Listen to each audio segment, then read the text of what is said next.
Protection Board tonight, being sponsored by Midcoast Community Council and moderated and managed by the League of Women Voters. Margie will introduce the candidates and run the meeting. I want to remind people that tomorrow night the Midcoast Community Council will be meeting in the same room at the same time. The main item on the agenda there is to discuss the recently published Plan Princeton Alternatives Report and perhaps draft a letter to the Board of Supervisors and the Planning Commission in response to that. And now I'll turn it over to Mike. Okay. Hi, everybody. Thanks for coming out. I know we have sporting interests and things, you know, but we'll take a break for scores because I have my orange on. First, I have some announcements. Please do silence your cell phones. And also, no campaign literature is allowed in this room, but I don't see any issues with that. I am Margie Gator. I am a member of the League of Women Voters of North and Central San Mateo County. I'd like to thank the Midcoast Community Council for sponsoring the forum tonight. The League of Women Voters is a nonpartisan political organization of both women and men whose purpose is to promote active and informed participation in government. We appreciate the interest and efforts of groups such as the MCC in presenting events that increase voters' knowledge about the candidates and the issues. The purpose of the candidate forum is to provide an opportunity for all the candidates to be heard at one time and to be questioned by you, the voters and audience. We hope that by bringing the candidates and voters together face to face, voters will be better informed and will make wise decisions on Election Day. We appreciate your interest in coming out to learn more about the candidates. Tonight you will hear from the candidates for the Coastside Fire Protection District. There are 3 candidates for 1 seat. The term of office is 1 year. In the interest of time and fairness to the candidates, please hold all of your applause to the end of the forum, and then we'll thank all the candidates at that time. Again, the purpose of the event is to provide a nonpartisan setting to let undecided voters hear all the candidates and help them choose. It is not for supporters or opponents of any particular candidate in the audience to demonstrate their own personal preferences. So keep any exclamations of delight or disdain to yourselves for now. Thank you. The candidates in alphabetical order are Michael Clardy, Bill Kehoe, and Bruce McKimmey. And here are the ground rules that were sent to them ahead of time, to which they've all agreed. The opening statements will be 3 minutes.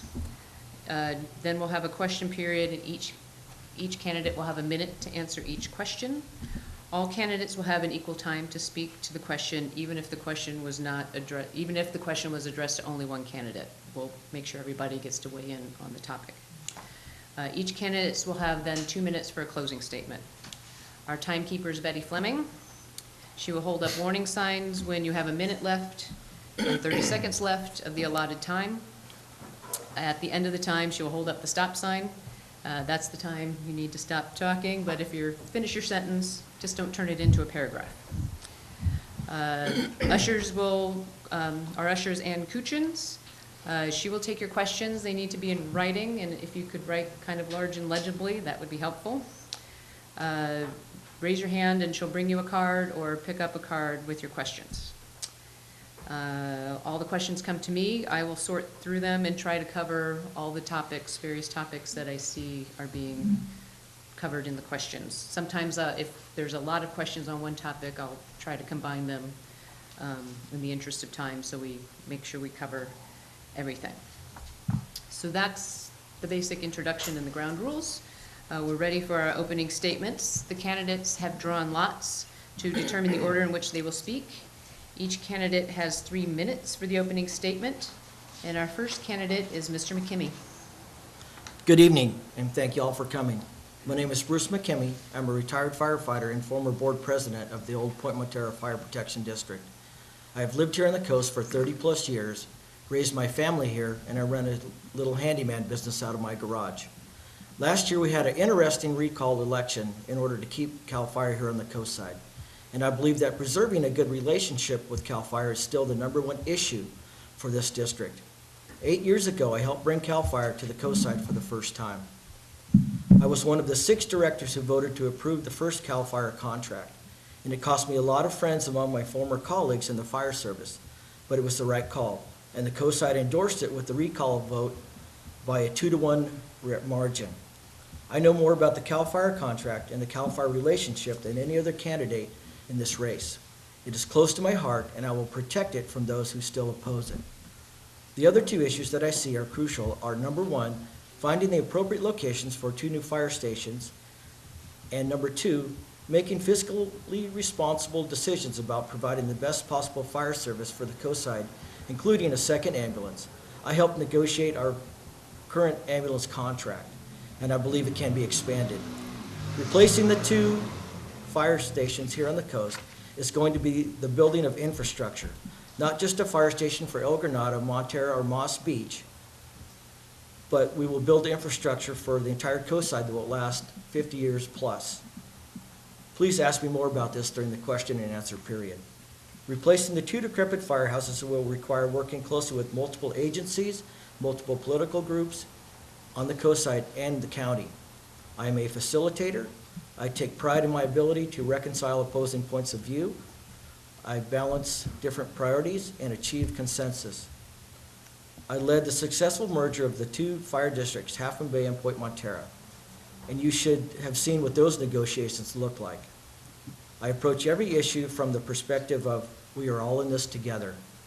I am proud to be one of the first group of directors in anyone's memory to reduce the fire taxes of homeowners. I have also been endorsed by 2 of the sitting directors, Gary Burke and J.B. Cockrell. I'm eager to serve this community again, and at the end of the evening, I'm going to ask you for your vote. Thank you. Great, thank you. Our next opening statement will come from Mr. Clardy. Okay. Thank you very much, and thank you for having me here. My name is Michael Clardy. Excuse me. I decided a long time ago to become a teacher because I felt that it would be the most direct path for me to have a positive impact on my community. I've spent the last 19 years working very hard towards that end. Much of this time has been spent outside of the classroom trying to mentor and guide students into having experiences that teach the value of sacrifice, hard work, excuse me, and giving service to others. Biannual fundraisers, student conferences out of state, backpacking trips, service learning projects, all of which have taken me away from my family, have been an ongoing component of what I do in addition to my classroom duties. So it was in this same focus that led me to join the Half Moon Bay Volunteer Fire Department in 2010. This was an opportunity to help my community in a very tangible manner. I had no idea how much I would enjoy and come to care about the people that work around and in the fire service. The two-person, every firefighter, engineer, and paramedic I've met has embodied the same values that I've been trying to live by and teach my students. From the first day I entered the academy all the way through to today, the CAL FIRE staff have graciously guided me through learning how to be a safe and effective member of the Coastside Fire Protection District. This experience has provided me with much insight into the current state of our district, and I believe that insight would be an asset to the board and to the district it serves. I have 5 priorities that I'll outline. The first is to be community-oriented. My motivation is to continue to serve my community. I believe that this can be accomplished without the rancor and discord that has plagued the district of late. Number 2, I'm committed to CAL FIRE. I will work within the contract to ensure the district's interests remain the top priority. 3, a second ambulance. I'm committed to seeing that our citizens' medical calls are adequately covered by the acquisition of a second ambulance. Fourthly, the civil grand jury reports all mention this item, that a contract administrator should be hired to help manage the district directly. It is the current policy of the board to not get involved in the day-to-day operations of the fire service, and I support that. Nobody on the board would be close enough to make those types of decisions. However, one of the issues I have is that we have a CAL FIRE employee reporting back to us and telling us how the contract is being delivered.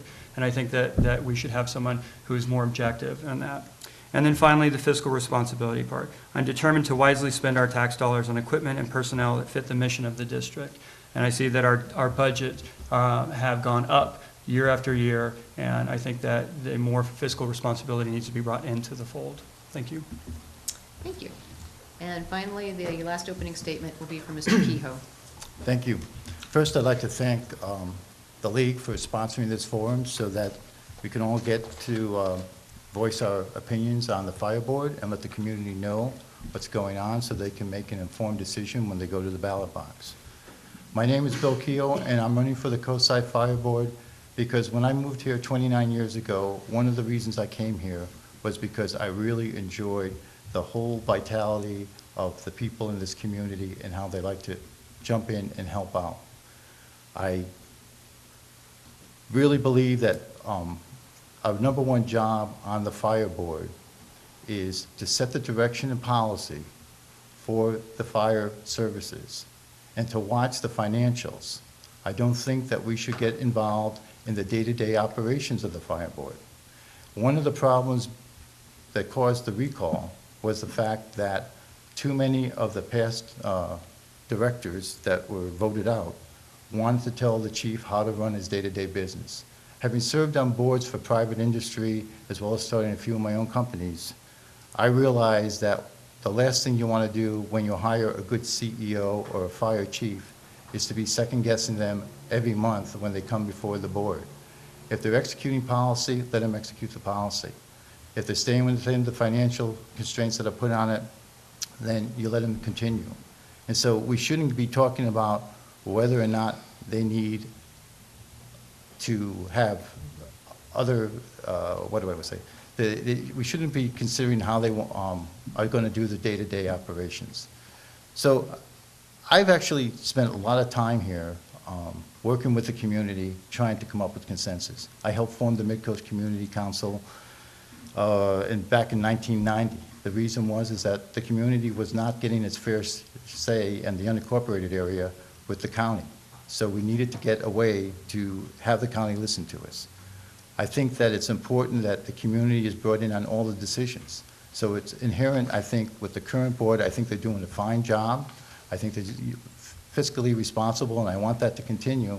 I think one thing that could be done better is more of an outreach into the community. So let's take, for instance, what's been mentioned, the second ambulance or the new fire stations.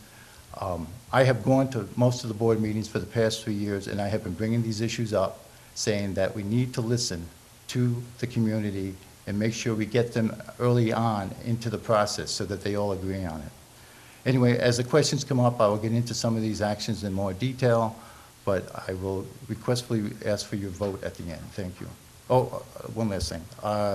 It's because Bruce reminded me of it. I am actually supported by 2 current board members, Ginny McShane and Harvey Rabak, and 1 retired board member, Karen Anderson, whose seat we are actually running for. Thank you. Thank you. All right, it is time for the question period. We'll get started. I'll vary the order in which the candidates answer as best I can, given there's only 3, so the order's not going to vary that much. So here we go. The first question is, did you support the recall which was necessary in order to keep CAL FIRE here? Or do you support, or would you have preferred a locally run fire district? And the first person to answer that will be Michael Clardy. Okay. So, no, I was not in favor of the recall. And, but as I've stated both tonight as well as everywhere else, the vote, I think, was a 2-to-1 vote. So the mandate was absolutely clear. So this is one of those areas where I've had the fortune to, the entire time that I've been in, working with the fire district, CAL FIRE has been the people that have trained me. CAL FIRE has been the people who have sort of given us all of our guidance in that way. And I've never had an issue with working with any of them. And so, like I said, in one of my priorities, a commitment to keeping CAL FIRE working within the contract to improve them. But no, I did not support the recall. Thank you. And next to answer is Bill Kehoe. Yes, I did support the recall. In fact, I helped initiate the recall. I was one of the first 10 people to get that whole process started long before people came out for it, at a risk to my own career and neighborly advice. I thought it was important. I saw ahead that we couldn't continue with the local fire department. We have an aging population out here, a lot of people on fixed income, and just the fact of having to deal with the benefits and retirement packages that a local organization would bring to us would have probably been way too costly for the community to support. So I am very much pro CAL FIRE, and I think it was a great decision. And of course, now that the election is out and 60% of the people voted for it, it's kind of interesting to listen to people say how they all supported it. It's an old saying that, victory has many fathers, but a loss is an orphan. Thank you. And finally, Bruce McKimmey. Yes, I did support the recall. I supported the recall to keep CAL FIRE here on the coast side. We saved a lot of money by having CAL FIRE here on the coast.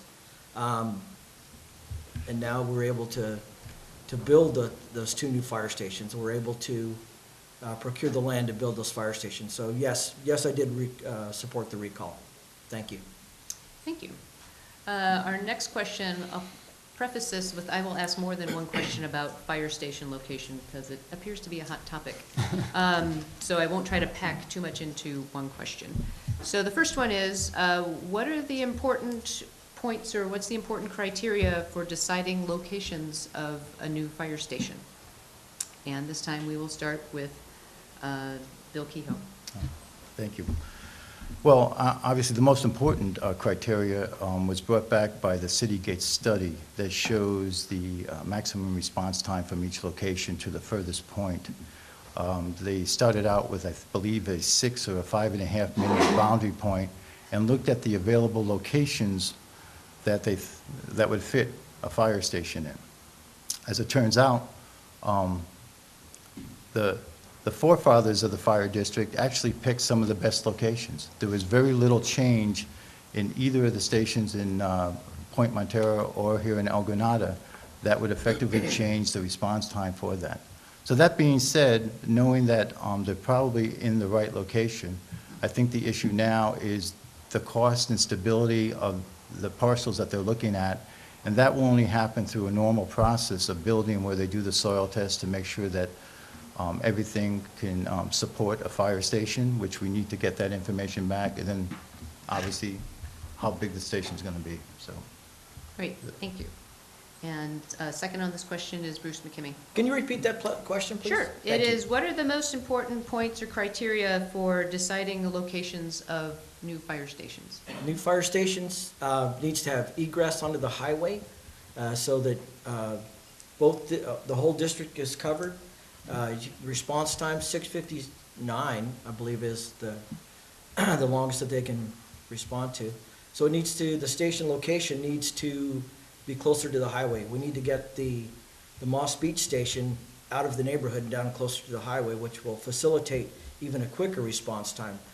And we need to have a little bit bigger station acreage-wise in order to facilitate training and, accommodate the people parking there and just all-around well-being. So egress onto the highway is a key point, and a safe egress for the fire engines. Thank you. Thank you. And finally, Michael Clardy. Thank you. So to echo what everyone said, I think that there's no surprise that it's about making sure that the response times are kept to appropriate levels. So with that said, I think that one of the things that I would like to focus on if I'm on the board is to make sure that in all of these buildings, we help build out community spaces. I think it's critical that the firefighters that work within the district have more opportunity to integrate themselves into the community.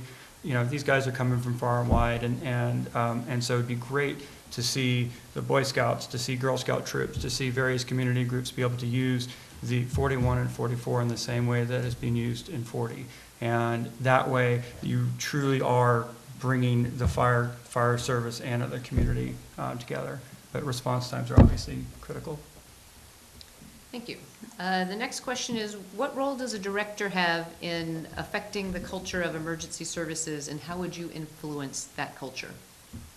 What role does a board director have in affecting the culture of emergency services, and how would you influence that culture? And this time we'll start with Bruce McKimmey.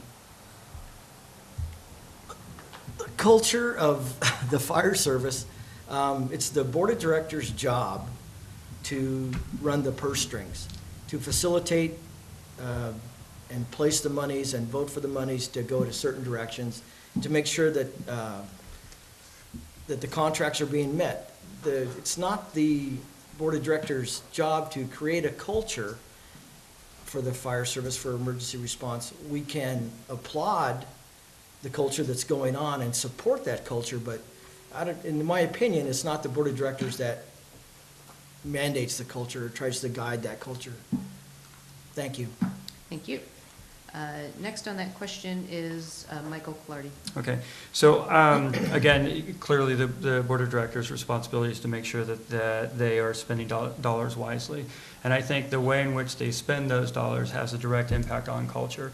And, one of the things that I have come to learn in my years as a volunteer is that if you take care of the firefighters, they're safe, they're healthy, they've got the right equipment, they have the equipment that's appropriate to the calls that they actually respond to on the coast.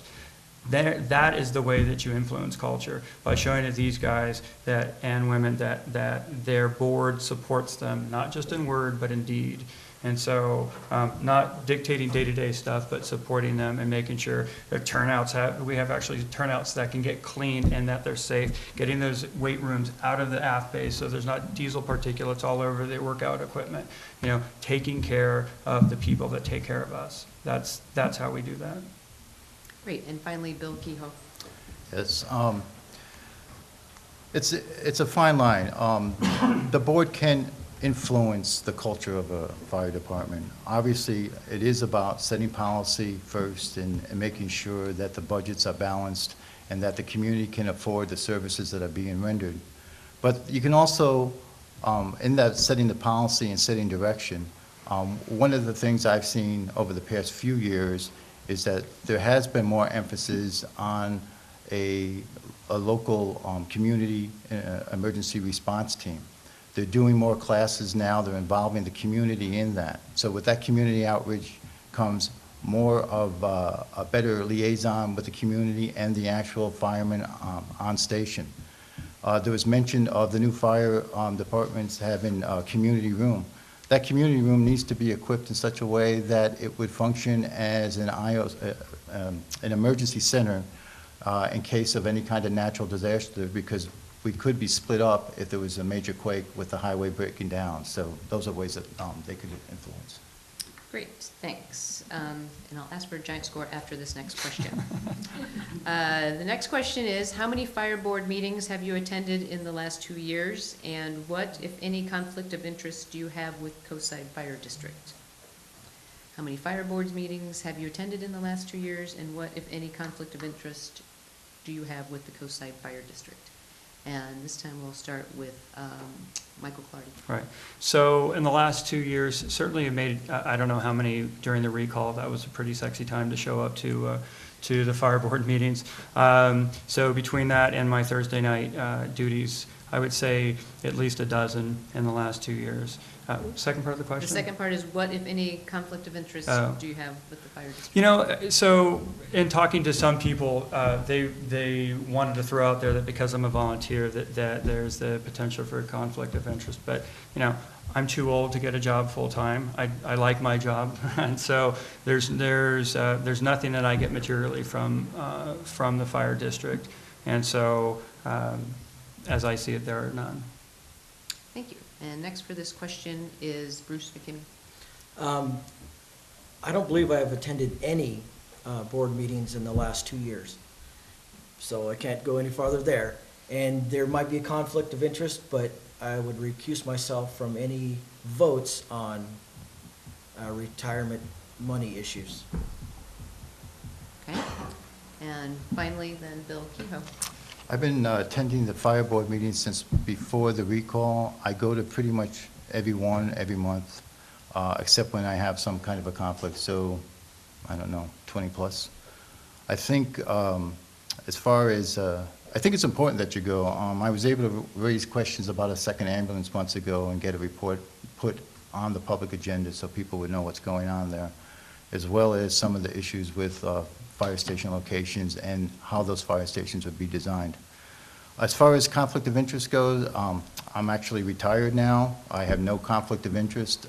All the work I've done with the Community Emergency Response Group, KEEP, KEC, CERT, and a whole bunch of other alphabet suits, I do as a volunteer. I get no remuneration from it. I would expect none. I do that as a way to pay back the community that's given me a lot. Thank you. Score update? 2-0, top of the fifth. Thank you. Yay. Assuming that's the Giants. Yeah. All right, I said I would circle back to location, so let's talk about El Granada's firehouse. What are your thoughts on proposed new El Granada Fire Station location in the post office lot? There is community has spoken out against it, and why do we need a new one?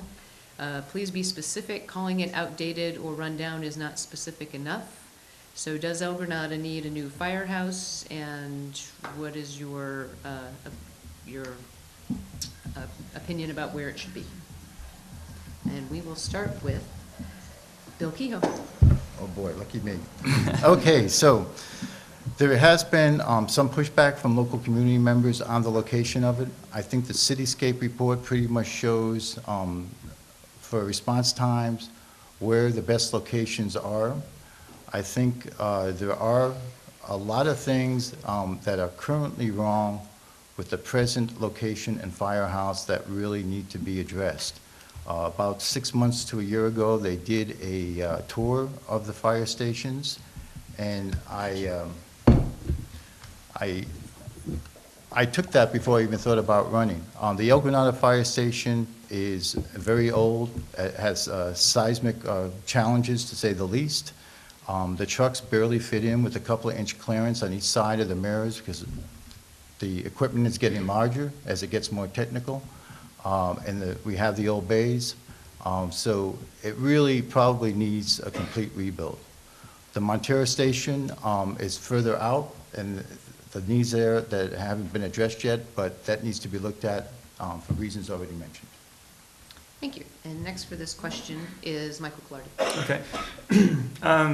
Yeah, I mean, question was a little bit loaded in the sense that it's the community has spoken out. I mean, certainly there are some people who are unhappy with that idea. I live in El Granada, and I certainly don't know which makes the most sense. I know, again, it comes down to response times. The portion about them being outdated. So, for example, last year during the REM fire, we had staffing patterns where several of our engine companies were pulled away. And you had lots of both volunteers and other people, staff people coming in and filling in those positions. So that created a problem in terms of housing these people. Where are we going to put all these additional resources? And so I think that aside, in addition to the seismic problems, making sure that we can accommodate all these extra resources when that time comes, and there seems to always be some time where these additional spaces are necessary. Thank you. Yes. And finally, Bruce McKimmey. I think the focus here is on the El Granada Station, and I'll just touch lightly on the Point Montero Station, Station 44 in Moss Beach. It's old. I worked there. The plumbing's outdated. The electrical's outdated. The soot collection system for the engine, it needs upgrading. We need to get that station out of the neighborhood and closer to the highway. The El Granada Station here, it's kind of interesting. If you look at the parcel that the big controversy is about, that's one of the best places to put a new firehouse is right there by the post office. A new fire station cannot be built up on I'll call it the south end, but a community center could be built there. So I would like to have works with the Granada Sanitary District, how we can, let's work a deal. Let's figure out how to get the fire station there on that corner piece and then remodel the existing El Granada Station here so that it can be used as a meeting room for temporarily. Thank you. We alluded to response time, so we'll ask about that. What can be done to assure fast response times when traffic is at a standstill during events and busy weekends? Because we all know how those are. And we'll start that one with Bruce McKimmey. Boy, there's not a lot we can do. I mean, get to the highway, and hopefully the cars are going to get out of your way, with the lights and the siren on. A frontage road would be a great help, but obviously, that would take years and years and probably never happen with coastal commission and whatnot, et cetera. Just quick access to the highway by moving the Moss Beach Station closer to the highway. That'll get you a little closer, but unless we had a helicopter, I don't know how we could facilitate quicker response times. Great, thank you. Bill Kehoe. Yeah, unfortunately, with Highway 1 being the only access throughout the coast and within the fire district, there's very few alternatives, as Bruce pointed out. They currently, I believe today, actually reposition the different companies during Pumpkin Festival and Mavericks and other kind of special events when they know in certain areas the traffic is going to really be congested and not be able to move.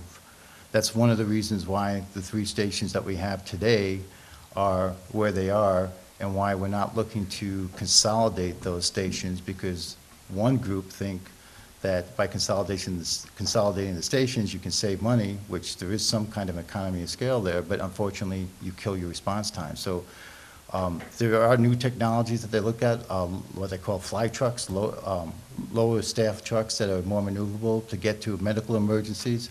But that's not always going to be a viable solution if Highway 1 is completely blacked up like it was this past weekend. So it's a difficult problem. Thank you. And finally, Michael Clardy. So with all due respect, most people need to just get out of the way to start with. They see those red lights, they need to pull over, and so many people don't do that. But I mean, in terms of, if you look at shoot times, if you look at response times, the data on this is pretty clear that these guys are making their times getting out of stations when they're supposed to. So it's about all these other agencies and infrastructure issues that really, I don't see this being something that the fire service alone is going to be able to handle. Thank you. Our next question is about serving the full terms. What obligation do you think board members have to serve their full terms, especially given the costs and logistics associated with elections? And what is your commitment to this seat? So obligations to serve a full term. And we will start with Michael Clardy. Yeah, I can't imagine anyone would say anything less than, well, full-time, right? So, the thing that troubles me the most, of course, is that you've got 2 people who came in on the recall, who basically, one has left and for whatever reason, and then the other has basically decided that that's the same thing is going to happen if he can win a seat on the city council. And so the thing that concerns me about that approach is that what I think happened, they locked up the contractor, Cal Flyer, and then said, all right, we're done. We got everything that we wanted to accomplish here. And that's where I loop back to the possibility of a contract administrator to oversee this. And I know I'm pivoting, but basically everyone should fulfill their obligation or the commitment that, if it's 4 years, you're in. I know we got a year left, but that's where I will be in a year from now, campaigning for for re-election. Thank you. And next, Bill Kehoe. Yeah, I firmly believe that when you promise the voters that you're going to serve for a term, you serve for the full term. I did that when I was on the Midcoast Community Council, and it's one of the reasons why I didn't run during the recall, because I still had 2 years left on that term. I wouldn't characterize Director Anderson's medical leave as just a whim. You can't, when you're a certain age, blame people for health. I do blame people who have a choice and then make that choice. You really need to fulfill that. I think the best thing that you can tell people when you promise them, and when you ask for the vote and you promise that you're going to work for them, is to work for them and the best way you can and do it until your term expires. Thank you. And finally, Bruce McKimmey. I'd like to mirror the other 2 candidates on this subject. You should be obligated to finish your term, but if you're medically unable to, you can't sit, you can't, then, it's the way things go. I don't think you should quit to join or run for another office. That's like big butt government does. So I think you should finish the term. I'd like to do this 1-year term, and I'd like to put my hat in the ring for the next 4 years after that. So give me a shot at 5 years, please. Thank you. Our next question is about community involvement. Given the light community turnout at tonight's event, how would you reach out to the community to increase awareness of Coastside Fire Protection District issues, and how would you increase community input and involvement? Community turnout, how would you reach out and get more input and involvement? And we will start with Bruce McKinney. No. Yes, no, Bill Keyhole. Sorry. Losing track of my system. Bill Oh, dear. Keyhole, community involvement. Okay, well, I've always looked to the community for support, and I've had, well, since 1990, been reaching out to the community and have quite a Rolodex full of people. I think the current board is doing a fairly good job at administering the contract and working with CAL FIRE and looking after the needs and the budget of the community. The only thing I would cite them on is I think they really could be doing a much better outreach. And when I was asked about that, I said, well, there's all sorts of things you could do that are very simple. When was the last time that a fire board member showed up on the city council agenda to report back to the citizens of Half Moon Bay what's going on? I don't think that boards should just say, well, if they want to know, they should come to our meeting, especially when the meeting's at 6 o'clock on a Wednesday night when a lot of people are fighting traffic on 92. You have to start thinking about a worker-friendly schedule that will get to people. So you show up at other meetings, at other councils, and you, what the Irish do, press the flesh and let them know what's going on. Thank you. Bruce McKinney. I think you could get more community involvement by possibly having more safety fairs, bigger announcements for neighborhood emergency response teams, have demonstrations of the firefighters' abilities and what they do. Saturday, bring the kids down, the volunteers do a great job with their pancake feed and their salmon feed, and their crab feed, cioppino feed. It's a great outing. But the board could possibly put forth and do more community programs on the weekends. Not just downtown at the main station 40, but at this station here in El Granada and up in Point Montera or Montera Moss Beach. So just reach out a little bit, maybe a little more ads in the paper about safety fairs and just outreach like that. Thank you. Thank you. And finally, Michael Clardy. Okay. So far, the response of my good friends that, that I've told that I'm doing this, they hear fireboard and literally they recoil.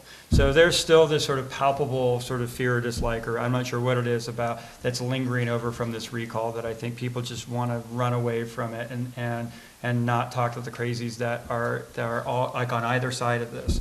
So I think the first step is to somehow work at the board level to turn down the volume, right? Start by, and that's what I think makes me such a good candidate, because I'm not coming in with any baggage. I've got a little history with either set that's currently on the board. And then the next thing I think is circling back to what I said about the fire stations. For better or for worse, CAL FIRE, a lot of these guys don't live here. They don't have very many opportunities to engage with the community. And so it's very hard to know who's at a station at a given time. And so I think if we build these fire stations with community rooms, then we create that opportunity. Thank you. Our next question, what impact do you think the sale and possible closure of the Seton Coastside Hospital will have on Coastside Fire Protection District resources and strategic planning? What impact do you think the sale and possible closure of the Seton Coastside Hospital will have on the Fire Protection District's resources and strategic planning? And we will start with Bruce McKinney. For our community in general, I think it would be very bad to see the Seton Coastside closed. It's our only little hospital we have here on the coast side. The ambulance do transport. They don't usually transport up there. We used to transport up there, and I think it's a retirement home as well. So it would hurt a lot of citizens to not be able to go someplace to have a little first aid action, and I think they have still emergency center up there, emergency room. But our ambulances transport out of town. So it would hurt the citizens more in the way where they go take themselves to the emergency center and the folks that are in the extended care system up there. So I wouldn't want to see it close. In the event of an emergency, that's our little hospital up there too, so it could help us out greatly in an emergency. Thank you. And Michael Clardy.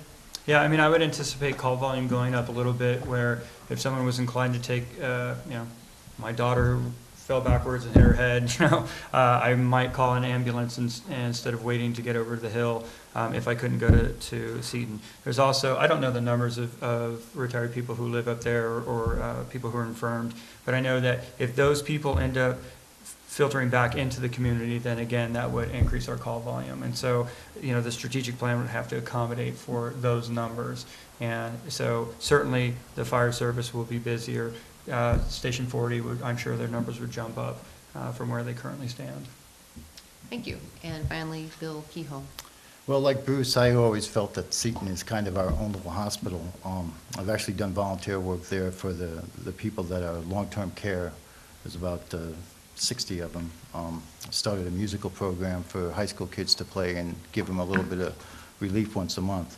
It obviously would impact the overall resources of the district, because as both of my fellow candidates have said, you'll now be calling a 911 number rather than jump in the car and driving the 3 or 4 blocks or the next town over to the emergency room. I can't think of any parent out here who hasn't at one point or another taken someone in there to get patched up. I know I did a few times, and I was very grateful to have them there for my kids. I think that's one of the reasons why we look at the second ambulance. If we're going to be doing more transports over the hill, that's going to have volume. But without having actual numbers, it's hard to say how those resources should be spent, but it's definitely something that needs to be looked at closely and put into the strategic plan. Thank you. All right, update after the next question. There's never enough revenue and lots of priorities. How would you balance the quality of life and safety with budget realities? What are the trade-offs? There's never enough revenue and lots of priorities. How would you balance quality of life and safety with budget realities? What are the trade-offs? And for that, we'll start with Michael Clardy. Can I ask a qualification? Like, quality of life for who? For the community. Okay. Well, so, as best I'm trying to unpack the couple budgets over the last couple of years, the budget for salaries in 2012, 2013 was roughly $5.8 million. That has gone up to the final budget for 2014, 2015 to 7.6, almost $7.7 million. So a dramatic increase in the number of dollars that the current board has basically unanimously agreed to pay for. And so I sort of take issue with the idea that we do not have this money, because this money is being found somewhere. So that's not to say I'm in favor of spending it. I mean, the current board has agreed to buy this massive technical rescue unit vehicle, which, if you actually get it all filled up with all the equipment, approaching $1 million. That kind of stuff can't happen. Thanks. Thank you. And Bruce McKinney. Can you read that one more time for me, please? Sure. There's never enough budget priorities. How Okay. would you balance quality of life and safety with budget realities? What are the trade-offs that have to be made in evaluating budget decisions? Okay. Currently, and since we've gone with CAL FIRE, the salary budget has dropped down dramatically, over $1 million a year savings. So there's money set aside, the district has money set aside to purchase land and build 2 new stations to add to the infrastructure of this district. CAL FIRE hasn't had a raise in over 10 years. They're going to get another raise. They're going to get a raise here shortly. So we need to find and produce money to keep CAL FIRE here. CAL FIRE is cheaper than outsourcing to any other over the hill or even having our own employees. So the priorities would be build a new station. In the budget, there's money set aside for new apparatus, new fire stations, and the property. So those would be my priorities. Thank you. And finally, Bill Keyhole. Yeah, I'm a little concerned about some of Michael's numbers. That dramatic increase was really due to the fact that the staffing was low last year, and so there was a lot of money saved on actual salaries. I think it was down by 7 or 8 manpower. So that's why we were able to save $2.6 million that got put into the overall budget to be used for priorities like fire stations and new equipment. So next year, there'll be less left over. In fact, only, I think, a few $100,000 according to the proposed budget.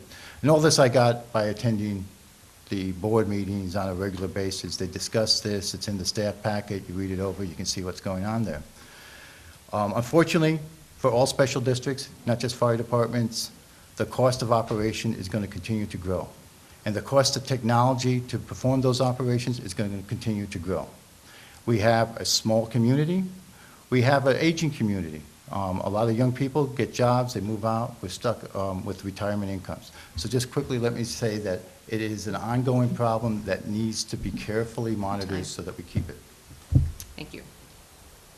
Update? 5-1, top of the 6th. Thank you. Cool. All right. Excuse me, I'm thrown off. 2-1. Oh. That was a little thing to do. Woo, that was cruel.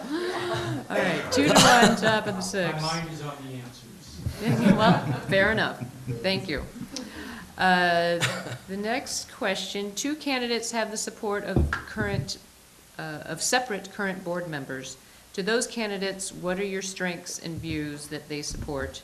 What do you feel are the reasons you do not have the support of all 4 directors?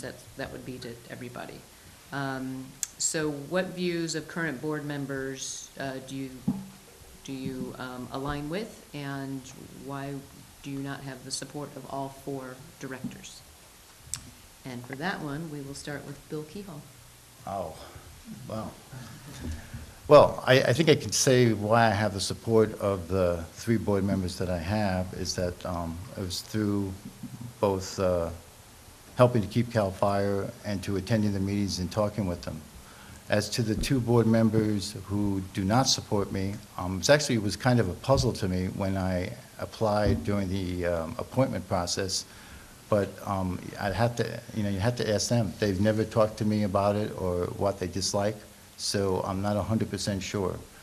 I think my strengths are that I have worked with the community, I have worked with other agencies out here and boards. I look to bring consensus and just a common kind of way to get business done without causing any kind of conflict. It's hard to do, especially on the coast side, but it's a challenge, but it's fun to do, and I like it. So, Thank you. Michael Clardy.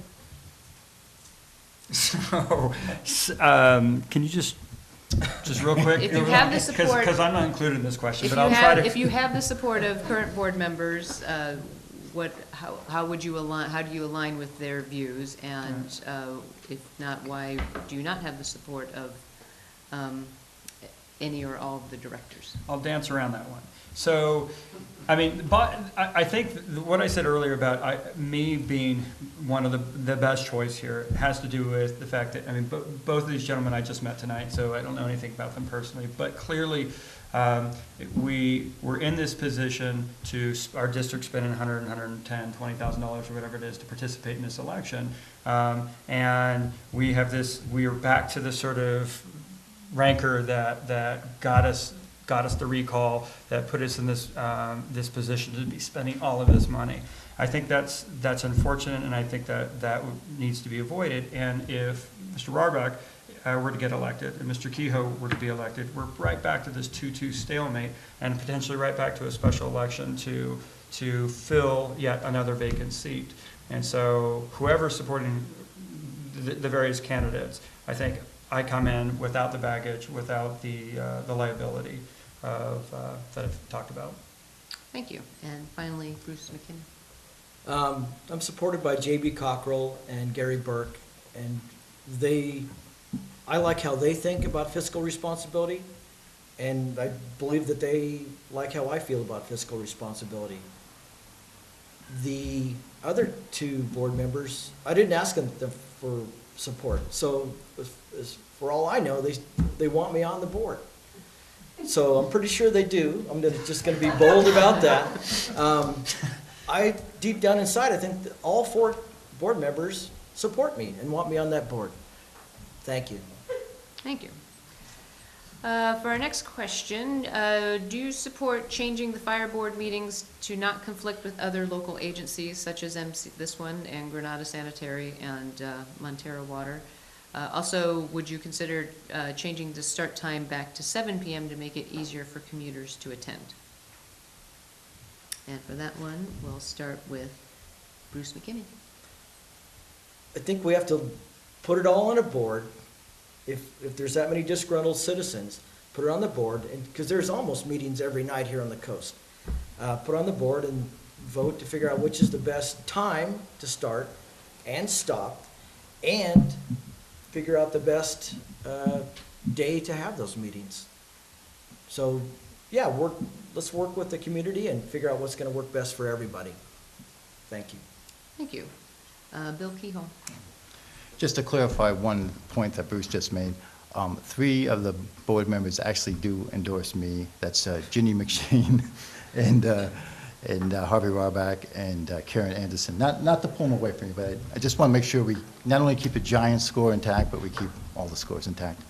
Yes, I do favor that. I've actually asked at a few fire board meetings during public comment that the time be changed and the night be changed so that it doesn't conflict with other meetings, that it gives people who work over the hill a chance to attend these. I think it's really important. We talked before about outreach to the community.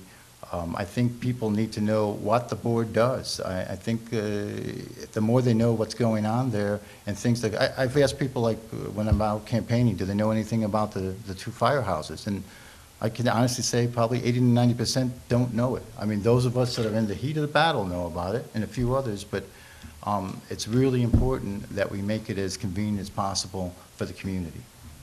Thank you. And finally, Michael Clardy. Okay, so in the end, to keep the spirit of scorekeeping there, 2 directors support you. One has relinquished their position, so there's 2. And in terms of the meeting times and meeting spaces, I mean, again, that we can't look at it in isolation to just the fire board. There's so many people that rely on that meeting space that.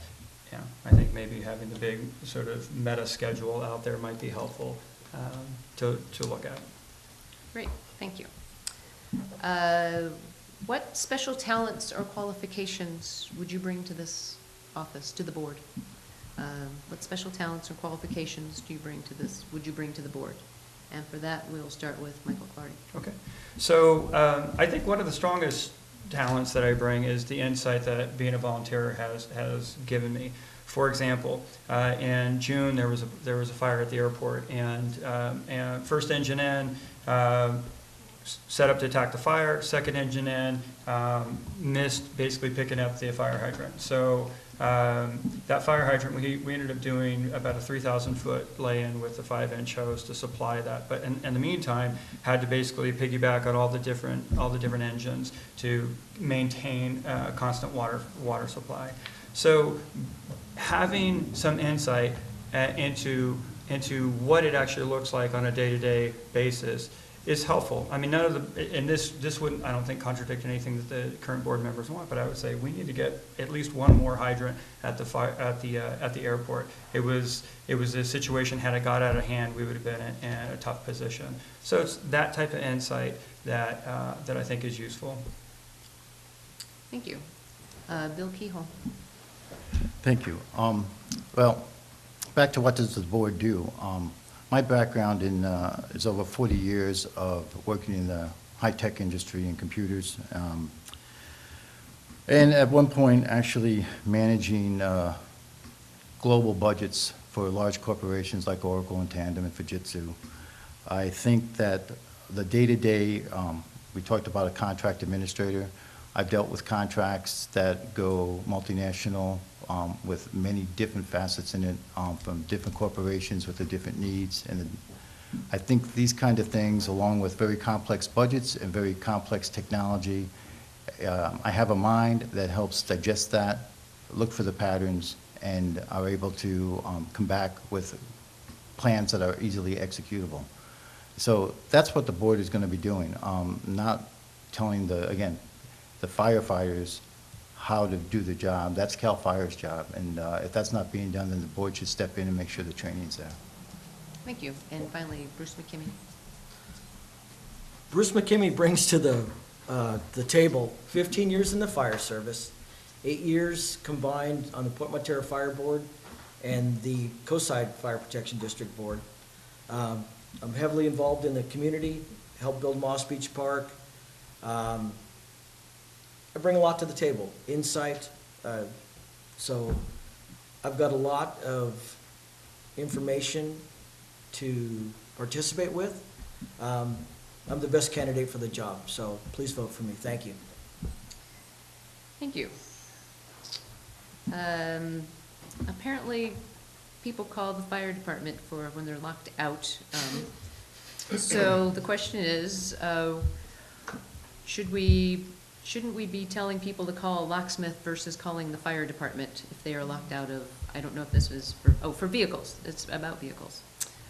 So should we respond to that call, or spend the resources to respond to that call, or or suggest to the caller they call a locksmith? And for that, we'll start with Bill Kegel. Why do I keep getting these for? Wow. Well, so interesting enough, my first whack at that would have been they should call a locksmith, a AAA, or whatever. But in talking to a retired firefighter, he pointed out that a lot of times that's just good PR with the community, and that with the equipment on the truck, the radios and so on, if a priority call comes in, they're going to go and take that first. So when we get back to how do we engage the community with the fire department, sometimes those unlocked cars or getting a cat out of a tree or whatever it might be have dividends that in a small community is worth looking at, and not pulling the budget string on it unless there's really down to the last penny and you're going to lose a much more higher priority type of service. Thank you. Bruce McKimmey. As Bill said, it is good PR. And if, number one, if there's a child stuck in the car, bam, you're on that sucker because it's an emergency. One of my first calls when I worked for Point Montero was unlocking a car door and there's the cutest little girl in there who's now grown up and off to college. So it is a good service for the crews to do. It gets them out in the public, gets them out the meet and greet, and it's good community service, and it looks good, gets the guys out there, gets the engines out of the station, and even though there is, I think, 300 to 400 lockouts per year, it's a good community service. Thank you. And finally, Michael Flagg. As much as I would be embarrassed to call myself, that is the genie's out of the bottle, so we're not fixing that one. It's not going to happen. All right. Thank you. Update after this question, please. If elected, how involved will you be in managing the fire service agreement Schedule E as others have managed it? So the question is about the fire services agreement Schedule E. How involved would you be in managing it back with the firefighters? And for that one, we'll start with Bruce McKimmey. So managing Exhibit E in the fire service contract with CAL FIRE. The board of directors does not deal with the firefighters themselves. We deal with upper management of CAL FIRE. So if CAL FIRE is not performing to the contract that we have with them, then we deal with the managers, not the firefighters. So every board member should be active in knowing what is in Exhibit E, knowing what Caltrans is supposed to be, or CAL FIRE is supposed to be doing, and making sure they do those assigned tasks. CAL FIRE is a cafeteria plan. If we want water rescue, we pay for that. If we want cliff rescue, we pay for that. we want a truck company, we pay for that. So you just make sure you manage that those tasks are being taken care of. Thank you. Thank you. Michael Clardy. So I think the way that I would like to try to manage it is to hire a contract administrator, someone who can be close to the day-to-day, so that when someone does give a report, that they can see through the nuance of that report and have the critical eye that is going to be able to ferret out any discrepancies or any misunderstandings, where I think under most circumstances, boards are, and again, I'd go back to the technical rescue vehicle, the fact that we're signed on to buy this big piece of equipment that effectively the call volume doesn't support, is an example of where the board has hasn't looked with enough scrutiny. So hiring the contract administrator would be my approach to that. Great. Thanks. Okay. Do I? Oh, yes. I do it once in It's okay. every time. So the current contract that we have actually allows to, on a regular basis, to change around needs as the district sees it. It's flexible. The chief reports back once a quarter on how the goals and metrics are being made. And I think it's important that continues that way, and the board has flexibility to adapt to any changes out here.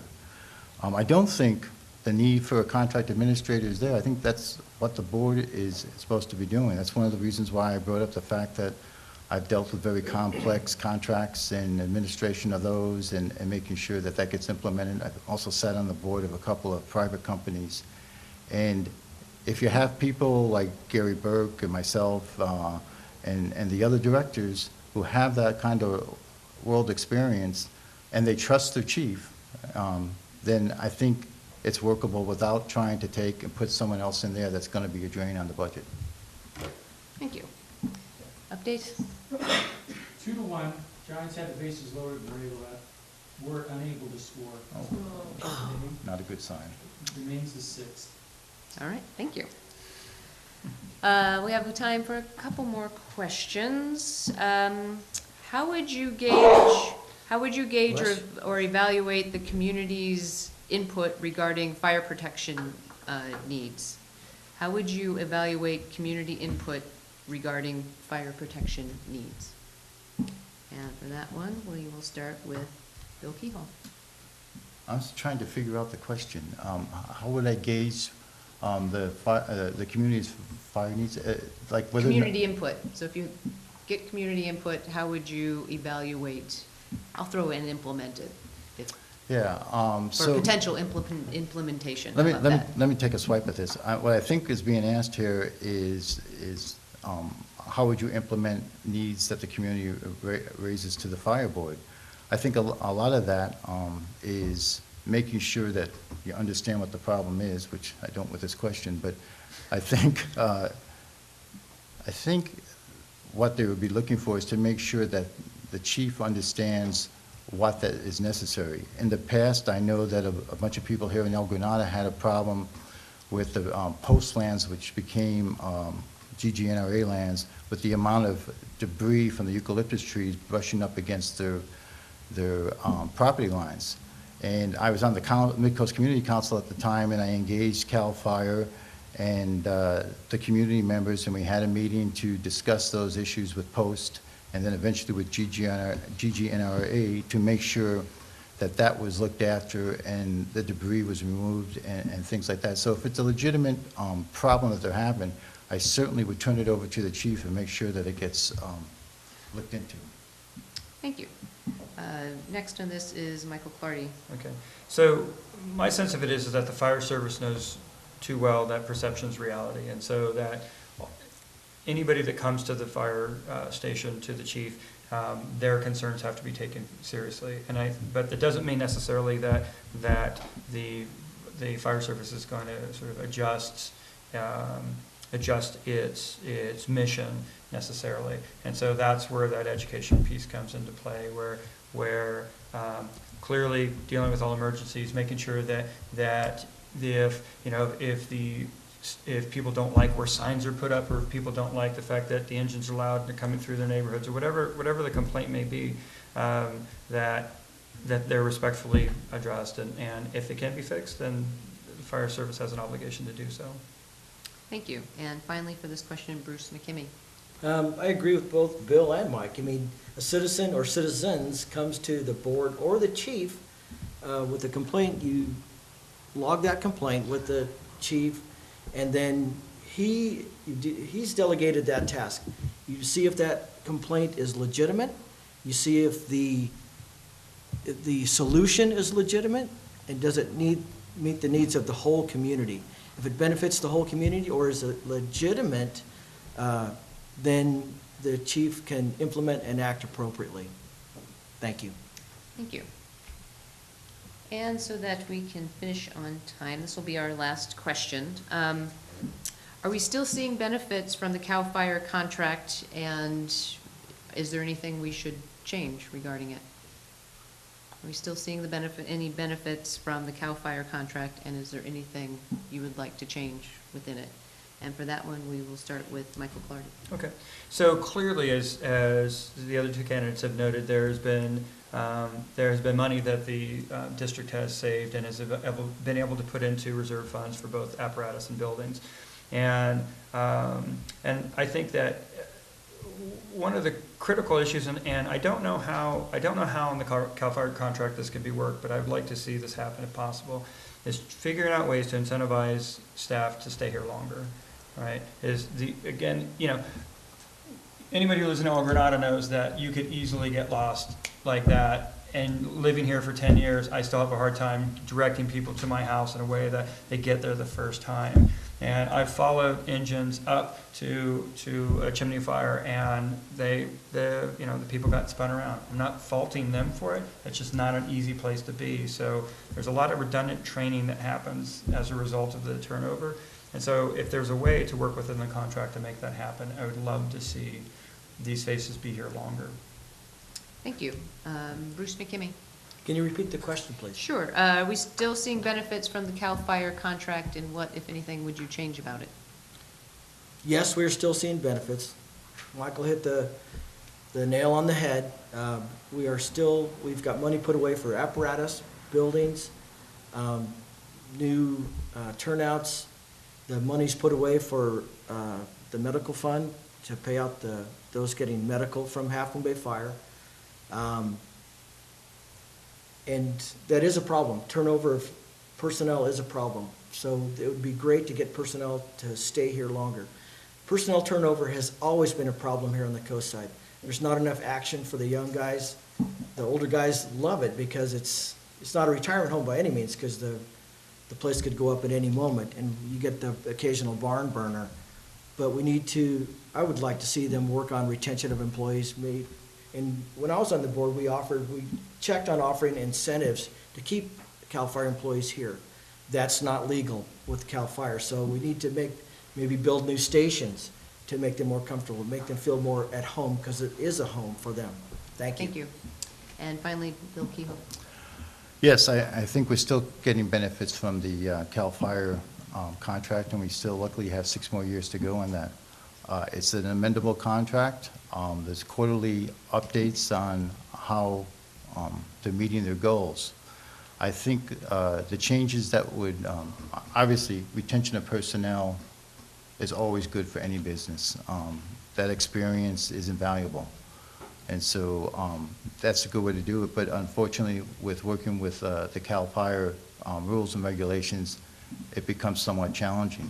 But I don't think that's the only issue there. I think what you have to look at is the expanding needs of the community and the changes that we talked about before with the possibility of losing medical services with an aging community and so on. So those metric reports on a quarterly basis are the kind of things that I would be looking at closely. So when the contract reaches its yearly dates and we can look at modifications, that is well thought out, and the board agrees to some kind of change. Thank you. All right, that is the end of the question period. We'll move into closing statements, and we will reverse the order from the opening statements. Each candidate will have 2 minutes for a closing statement, And this time we will start with Mr. Kehoe. Thank you. Well, I think we had a lively discussion here tonight, and I hope we were able to differentiate our different points of view. I think what I've tried to get across, and I hope people will support me in this, is I do want to build a better relationship with the community. I do want to make sure that CAL FIRE stays here and is part of the community. I want to see the board work on ways to reach agreement with other agencies to help improve the services that we have here. I said I was about 40 years experience in the high-tech industry. I understand a lot about contract negotiations. I understand a lot about the give and take that you have to have in contracts to make sure that it works for everyone. You always want to look for a win-win when you negotiate contracts so that everybody walks away from the table happy. I think I have experience with that, and I have experience in leadership in the community. I formed the Midcoast Community Council when we needed more say. I go out to the public on all occasions and listen to what they have to say there. I am now retired. I'm on a fixed income. I will be very, very carefully watching the budget because I know there's a lot of people like me who can watch the Social Security check not even keep up with the cost of living for eggs and milk and bread, let alone with the special district. So it's important that we get the best service for the community that we can afford. I respectfully ask for your vote so that I can work for you. Thank you. Thank you. Our next closing statement will be Michael Clardy. Okay. Well, thank you very much. And so I believe that I'm the best candidate for this position because of the insight that I carry and actually how these policies are being played out in our district in real time. I also believe that I don't have any political baggage that I'm bringing along with me, and I think that's going to help in, like I said earlier, bringing down the volume and making consensus much more likely. I think if I get on the board and Harvey Rarback actually ends up on the city council, we will not be in a stalemate 2-2 position and revisiting tonight again. And so I think that those are really important pieces of the puzzle. I also believe that going back to what the civil grand jury said, that the civil grand jury that most people who supported the recall used, that report they used as a justification for keeping CAL FIRE, I would say we need to go further with what the report is saying and utilize the contract administrator, hire one. It would be money well spent. For example, I believe a contract administrator would take a look at the 6 new firefighters that we just hired and the proposal to buy new equipment and realize that the call volume, the nature of the calls that we have would not be fiscally responsible. And the board basically unanimously agreed to allow these things to move forward, which I believe is a mistake, and that's one of the things that I would like to deal with as I get on the board. I ask everyone for your vote. Please feel free to contact me. The League of Women Voters has all of our information, and we'd love to hear from you. Thank you. Thank you. And finally, our last closing statement is Mr. McKimmey. For the record, I'm still Bruce McKimmey. I'm still running for the Board of Directors for the Coastside Fire Protection District. I'm here to maintain a good working relationship with CAL FIRE, identify locations for 2 new firehouses, explore a contract for a second ambulance, and to continue to maintain fiscal responsibility. We are all in this together. And to keep a previous campaign promise, I will now ask you for your vote. And I want to thank you all for coming tonight and thank my fellow candidates. And I wish you all good luck. Thank you. Thank you. You can find additional information about the candidates on the League of Women Voters Smart Voter website. That's www.smartvoter.org. All the candidates have been invited to enter their information and link to their own websites. The League of Women Voters is a nonpartisan political organization, and membership is open to both men and women of voting age. If you are interested in helping your community with forums like these and other outreach programs, brochures are available at the back with more information about joining the League. Please remember to vote on November 4th and encourage others to vote as well. Again, we have 3 candidates for 1 seat for 1 year. Now in conclusion, it's a hard job to put yourself out there for candidates, so join me in thanking the candidates for coming to this evening and running for a seat in the Coastside Fire District. Thank you all.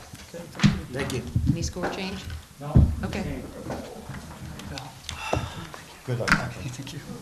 Bruce?